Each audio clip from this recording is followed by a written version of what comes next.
Welcome back. In today's Trusted Advisor segment, sponsored by Retirement Living, as our loved ones age, we start picking up on things they do differently each day and help them adjust. But there are some red flags when forgetfulness could be something more. This morning, our friends at Retirement Living Management help us sort it all out as we stop by their Green Acres Wayland community.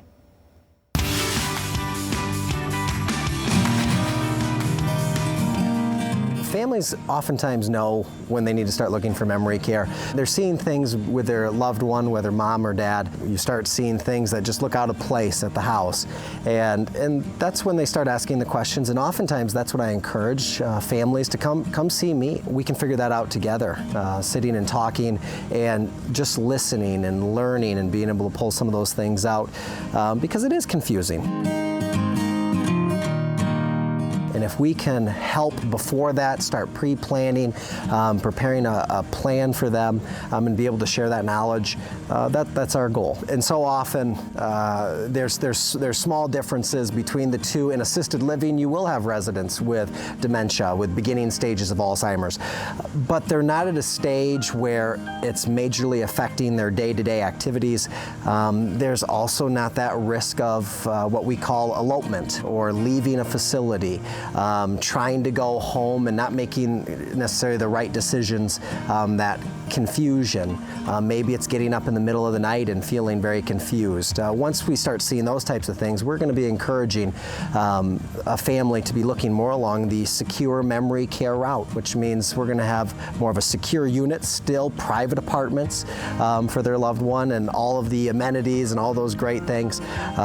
But when it comes to it, you know, it's a secure unit with keypad and safety so that their loved one, if in the case of emergency or trying to leave, they're not going to be able to leave the campus. Is the programming in memory care is structured very differently than assisted living. And so they're still a part of everything. They go on all the outings, but they're going to receive more support. What does the day-to-day programming look like? In our memory care units and campuses, what we're seeing is day-to-day activities that's almost hourly.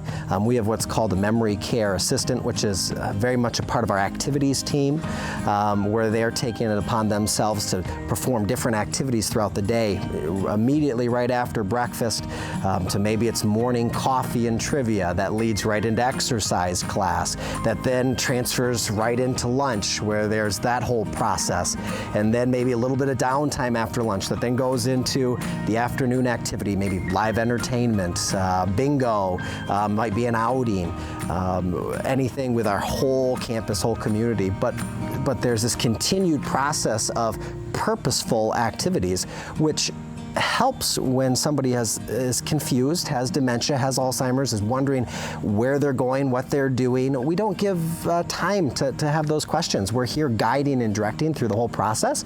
So it continues through the afternoon, and we even go into some evening activities right up to dinner time and after, and all the way until bed. And that's a big difference between memory care and assisted living.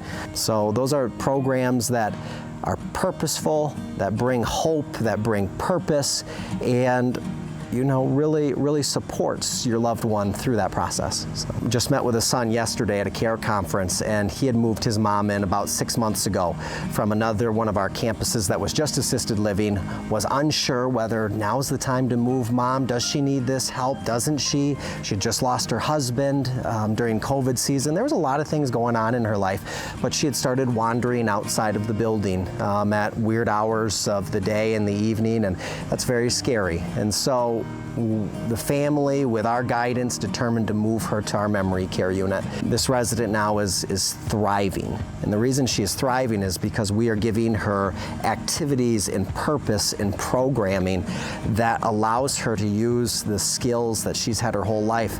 If you're starting to see those signs at home, again, whether there's just little things that are off, again, meals, medications, behaviors, just things that you're seeing about mom that is not how mom has always been. I want you to ask that question. Is it time? It might be time.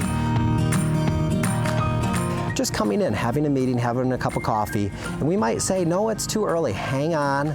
keep doing what you're doing well. But at the same time, we might say, you know, this is going to be a benefit for your loved one. And this is going to help this final season, with all due respect, this last journey, be the most passionate and powerful season that they could have, because there's going to be certain people around them to support, love, and give them structure. And we're going to prevent those worst case scenarios that are oftentimes the stories that we don't want to hear. So it's never too early. Come see us. We'd be happy to just talk you through it. And if you want to learn more about retirement living and their communities throughout Michigan, you can head to their website. That's rlmgmt.com, or phone them at 616-897-8000.